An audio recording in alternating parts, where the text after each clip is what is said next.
برد بسيط ممكن يتحول لكابوس خلال يومين. اعرف تنقذ نفسك ازاي.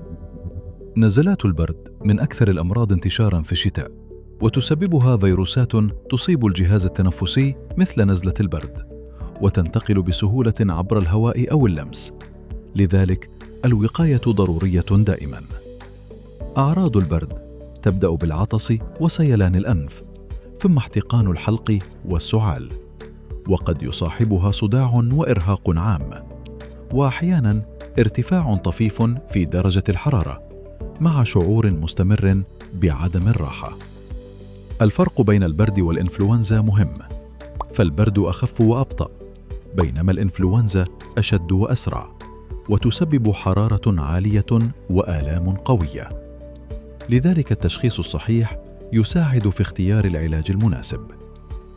العلاج الطبيعي يبدأ بالراحة التامة وشرب السوائل الدافئة مثل الليمون والعسل، مع تناول أطعمة صحية، فالجسم يحتاج دعما قويا لمحاربة الفيروسات وتسريع الشفاء.